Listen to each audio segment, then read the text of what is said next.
This is Joe Pryor with the virtualrealestateteam.com in Oklahoma City, a part of Redbud Realty and Associates. And this is the second of two videos of where I want to speak personally about why I do what I do in real estate. The first one, which hopefully you just saw, was why I've been involved in investment real estate for the last 22 years, why it's a very difficult thing to do right, why there's a lot of education behind it, and why it's probably the smallest group of realtors that specialize in this of anything that's in real estate. Well, pretty close to that is short sales. Now, I'm sorry to say that there's people doing short sales that are throwing you up against the wall and seeing if you're going to stick, because there's a lot of desperate people out there in this business right now. The business has shrunk. There are fewer realtors. There are fewer sales being made, and sometimes people are saying, well, I'll just try anything to see if I can get a commission. I don't believe that's a reason to do the kind of business that we do, and unfortunately that does happen. But it normally takes care of itself. Short sales, probably even more than investment real estate, require more of the realtor in terms of an investment in time. In fact, the way that I've seen the short sales that I've done, and I've done hundreds upon hundreds of short sales in my career, and as my team has done also, there's at least about 3 times the work that's involved in a short sale than there is any other sale. So the question is always asked, Joe, are you nuts? Why do you do short sales? There's easier ways to make a living, and yeah, I have to agree with that. But I tell you what, I can't think of anything that's a more rewarding way to make a living either. And it is exciting when you have the expertise to do something that really helps somebody, that just is an immediate gratification for them. And of course, because you've helped them for you. I can't think of anything better than that. And after 22 years of real estate and over 2,000 sales, you know something, what really floats me is helping people. I mean, I've made a lot of commissions. I've banked a lot of money back. It is not a question of one commission for me anymore. It's what I enjoy doing and what I feel is my life's work.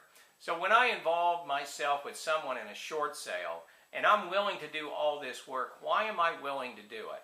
Because, you know, people are in need.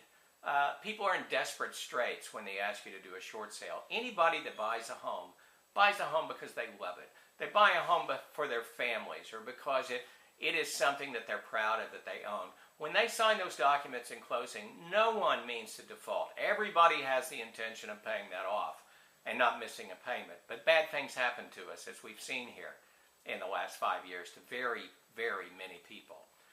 And those hardships like medical, which I'm about to go meet with somebody and list a home that was close to death a couple of years ago, people that lose their jobs, lose their businesses, go through divorces, are forced to relocate because that's the only way they can keep their job, and they don't have a relocation package, and so they're like, I either go broke and can't eat or I have to move. These are the people that, yes, we really do want to help. And part of the reason that I'm willing to do this is because I've been through these things. I mean, I'm old enough at this point, folks, after 22 years of real estate and owning retail stores for 16 years before that, that I've experienced all these things. I mean, I've experienced losing a business. I've experienced losing a home. I've experienced life and death when I was diagnosed with stage 4 cancer in 2008. I know the economic devastation that brings and the psychological turmoil that comes with it. I know what it's like to be divorced. And so when I deal with people in short sales, it's a part of me. It is something that I have been through, and I have empathy. Not just sympathy, but I have empathy for those people. And I know that they feel humiliated. We all want to pay our bills. We all want to be proud of ourselves and have a sense of accomplishment about things. And the worst thing that can happen, and something that I have seen, is where people look down on you. Where people say, well, you should have known better. Well, you know, life is not perfect. That is not the way things are. Things happen to us that are bad, and yes, we make mistakes. We don't necessarily put all the money back at that time that maybe we should have. But should have is a tyranny. If you live by the word should, you're in danger of being a failure all your life.